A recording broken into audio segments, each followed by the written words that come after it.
भेटरिया गांव में भोलू कुम्हार रहता है। वो हमेशा ही इस बात से दुखी रहता है कि वो जो भी करता है उसमें असफल हो जाता है, जबकि उसी गांव का रामलाल कुम्हार हमेशा अपने हर काम में सफल हो जाता है, जिसकी वजह से उसके पास बहुत पैसा है और भोलू कुम्हार के जीवन में हमेशा ही गरीबी बनी रहती है। क्या हुआ जी, बड़े उदास लग रहे हो? उदासी की तो बात ही है लाली। समझ में नहीं आता मेरे इतना मेहनत करने के बावजूद मुझे सफलता क्यों नहीं मिल रही। हर बार कोई न कोई कारण होता है और मैं अपने काम में फेल हो जाता हूँ। कहीं किसी की नजर तो नहीं लग गई है आपको? अरे मुझे क्यों लगेगी? नजर लगना ही होगा तो रामलाल कुम्हार को लगेगी। वो काम में सफल भी होता है और उसके पास मुझसे ज्यादा पैसा भी है। फिर भी आप किसी साधु महात्मा से मिलकर अपने बारे में पूछ लीजिए। अगर कोई बुरी बला होगी तो वो कोई उपाय बता देंगे। और ना चाहते हुए भी बीवी की बात मानकर वो एक साधु के पास पहुंचता है।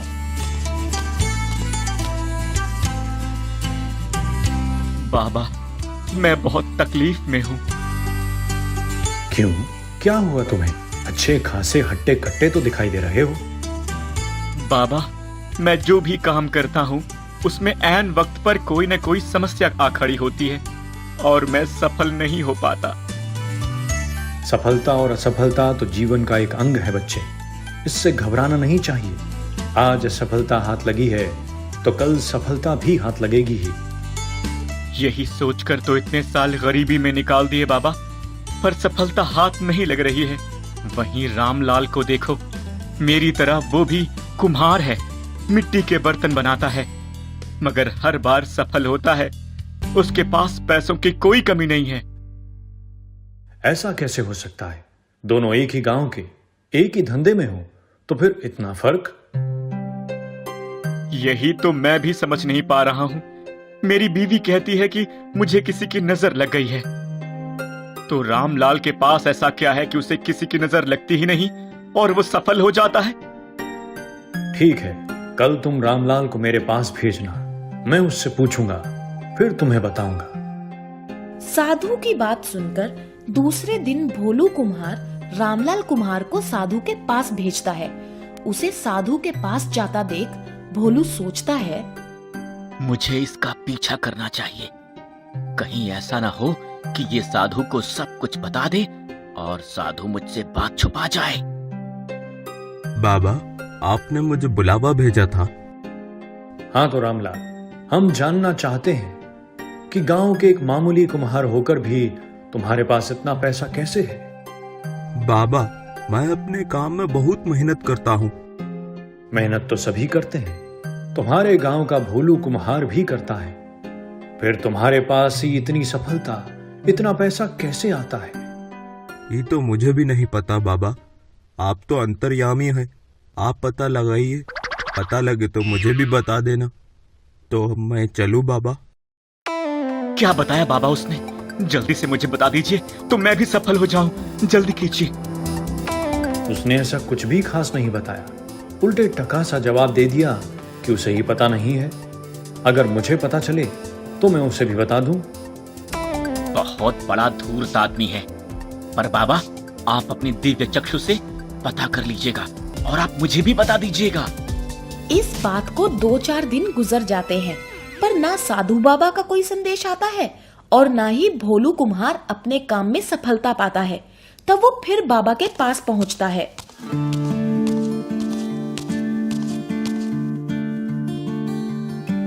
बाबा, 4 दिन गुजर गए, आपने कोई उपाय नहीं बताया। उपाय मिल गया है बच्चे, और इसके लिए तुम्हें और रामलाल को मेरा एक कार्य करना होगा। कौन सा काम बाबा? आप बताइए, मैं अकेले ही कर दूंगा। नहीं, कार्य तुम दोनों को करना होगा।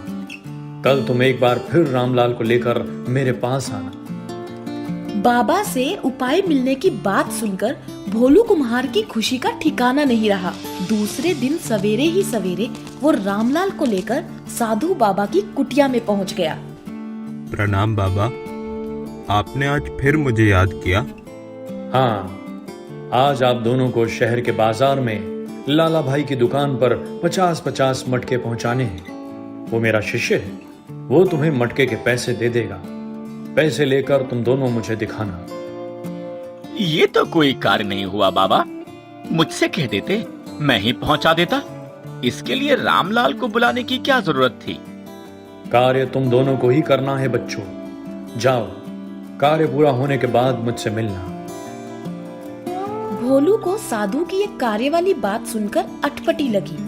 फिर भी वो अपने घर गया और अपने बनाए हुए 50 मटके लेकर अपनी बैलगाड़ी में बैठा और शहर की ओर निकल पड़ा। चल चल चल चल चल, अरे बढ़ो भाई बढ़ो। मटके शहर पहुंचाकर आने के बाद बाबा जरूर मुझे अमीर बनाने का कोई बढ़िया सा उपाय बताने वाले हैं। जल्दी चलो जल्दी चलो, अरे हट जाओ भाई।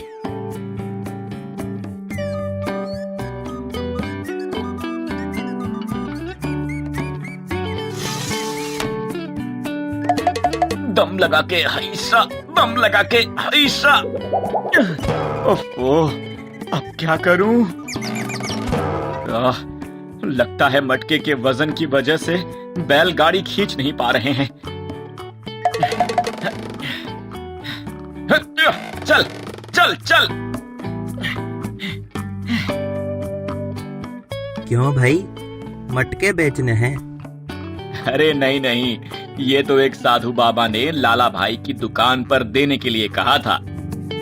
पर उनकी दुकान तो शाम 6 बजे तक खुली रहती है। अभी 6:30 बज गए, दुकान बंद हो गई है। एक काम करो, 500 रुपए लो और मटके दे दो। क्या बात करते हो, 2500 के मटके 500 में दे दूं? तो क्या गांव वापस ले जाओगे? वापस ले जाकर फायदा क्या होगा? उससे तो अच्छा 500 रुपए ले लो। बैलों को चारा पानी खिलाने का काम आएगा।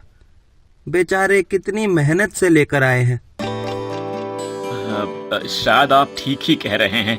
गांव वापस ले जाकर क्या फायदा होगा? लाओ 500 ही दे दो। अपने 2500 के मटके 500 में ही बेचकर भोलू गांव लौटता है और रामलाल को लेकर सीधा साधु बाबा की कुटिया में पहुंचता है। बाबा, आपने कहा था ना, शहर में मटके देने के बाद पैसे लेकर मुझे दिखाना। ये लीजिए 50 मटके के मेरे पैसे। और ये मेरे पैसे। भोलू, तुम्हारे पैसे तो बहुत कम हैं। क्या तुम 50 से कम मटके लेकर गए थे? नहीं नहीं बाबा, मैं तो 50 ही मटके लेकर गया था। फिर पैसे इतने कम क्यों? मैंने कहा ना बाबा, हमेशा मुझे घाटा ही होता है। रास्ते में मेरे बैलगाड़ी का चक्का कीचड़ में फंस गया। मैं बाजार पहुंचने में लेट हो गया। लाला भाई की दुकान बंद हो चुकी थी। मैं मटके वापस लाकर क्या करता? सो 500 रुपए में एक आदमी को बेच दिया। रामलाल, उसी रास्ते से तो तुम भी गए थे। तुम्हारी गाड़ी का चक्का कीचड़ में नहीं फंसा? बाबा, मैं बैलगाड़ी लेकर ही नहीं गया था। कल रात हल्की सी बारिश हुई थी।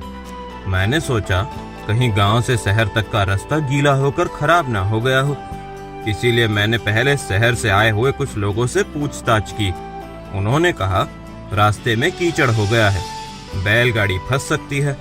मैंने सोचा तब तो बाजार पहुंचने में मैं बहुत लेट हो जाऊंगा और दुकान बंद हो गई तो मेरी सारी मेहनत बेकार जाएगी।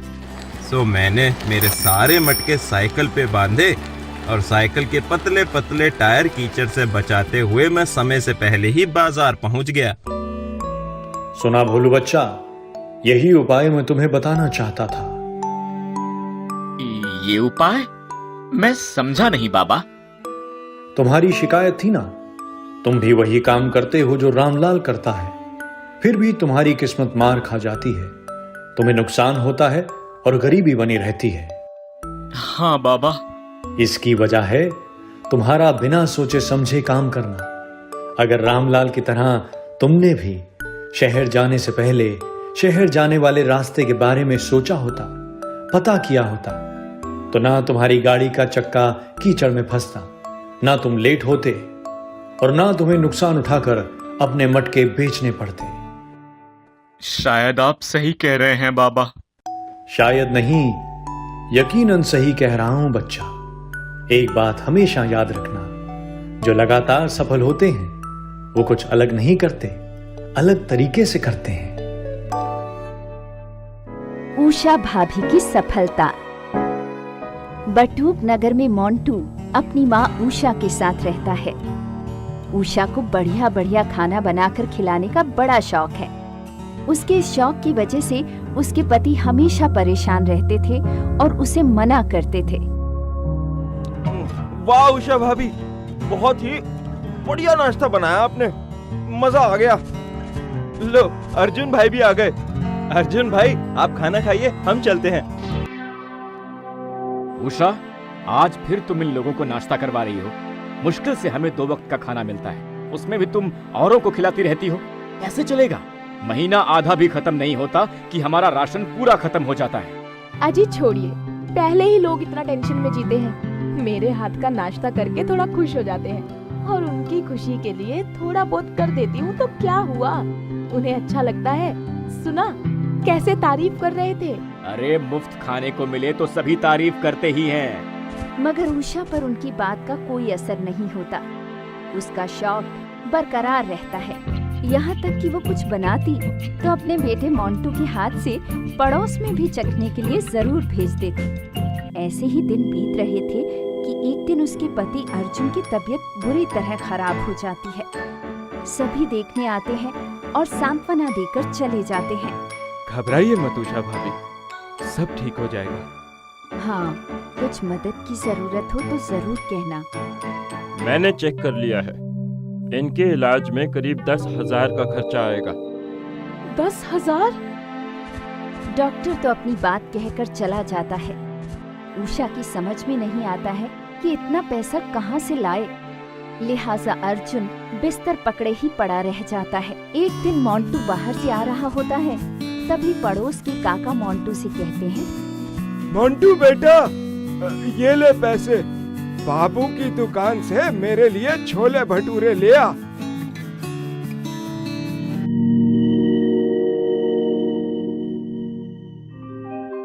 अरे मोंटू, कहाँ घूम रहे? आ, तेरे बापू के लिए छोले भटूरे बनाए हैं, आके खा ले। माँ, मैं बाबू की दुकान पर काका के लिए छोले भटूरे लेने गया था, पर उनकी दुकान तो बंद है। ओहो, बेचारे का कितना मन होगा छोले भटूरे खाने का। एक काम कर, ये ले, जा उन्हें भी दे आ, फिर आकर तू भी खा ले। मोंटू माँ के हाथ के बने छोले भटूरे उन्हें दे आता है और पूरी बात बताता हुआ पैसे भी देने लगता है, पर काका नहीं लेते हैं। पैसे तुम ही रख लो। नहीं नहीं, मैं कैसे रख सकता हूँ? बेटे, वैसे भी बाबू की दुकान खुली होती तो मेरे पैसे जाते ही ना, समझो चले गए। पर मोंटू नहीं लेता है। दूसरे दिन पड़ोस की कमला आकर कहती है, उषा बहन, मैं 2 दिनों के लिए मायके जा रही हूँ। जरा 2 दिनों तक मेरे पति के लिए रोटी सब्जी भेज देना। भेज तो मैं देती कमला, पर क्या करूँ, घर में आटा ही नहीं है और अभी इनकी तबीयत खराब है, पैसे भी नहीं है कि ले आऊं। कोई बात नहीं, ये लो 100 रुपए। 1 किलो आटा मेरे पति के लिए ले आना। अरे पर ये 100 रुपए क्यों? 1 किलो आटा तो 50 रुपए का आता है ना। 1 किलो तुम्हारे लिए भी ले आना। नहीं नहीं बहन, मैं ऐसे कैसे ले सकती हूँ? ओफो, जब आए तो वापस कर देना, नहीं तो बाद में 1 किलो आटे के पराठे बनाकर भेज देना मेरे घर।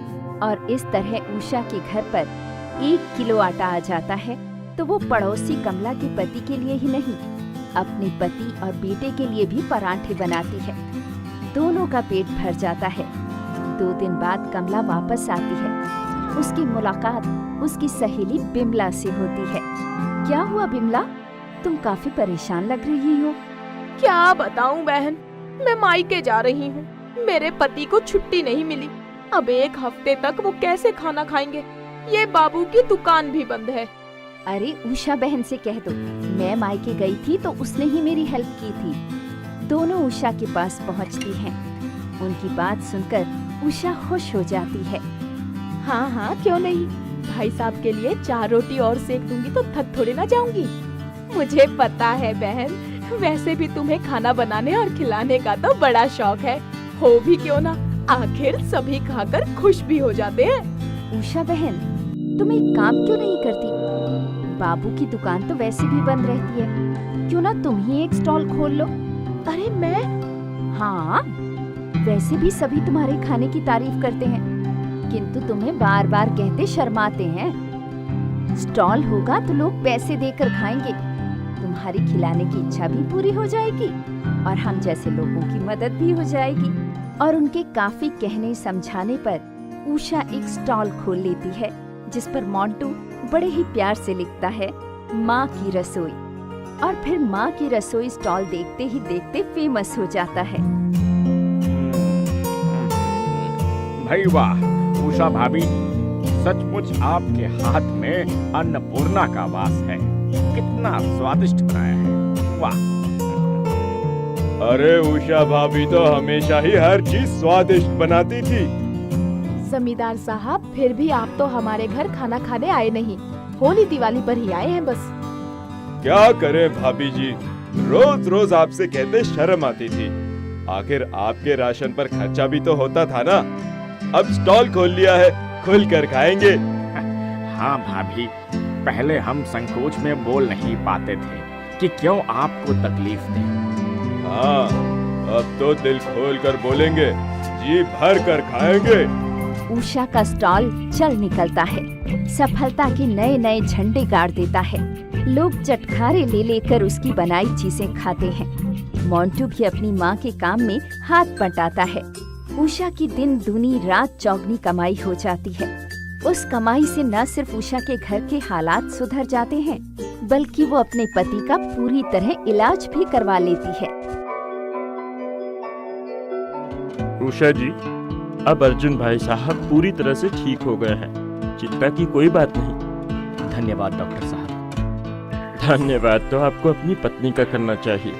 इन्होंने अपनी मेहनत से तुम्हारे इलाज के लिए पैसे इतनी जल्दी जुटा लिए कि कोई विश्वास नहीं कर सकता। मुझे माफ करना उषा, मैं तुम्हें हमेशा स्वादिष्ट खाना लोगों को खिलाने से रोकता था, पर आज एक बात मेरी समझ में आ गई है। इंसान का शौक भी कभी कभी उसकी कमाई और सफलता का सबसे बड़ा जरिया बन जाता है।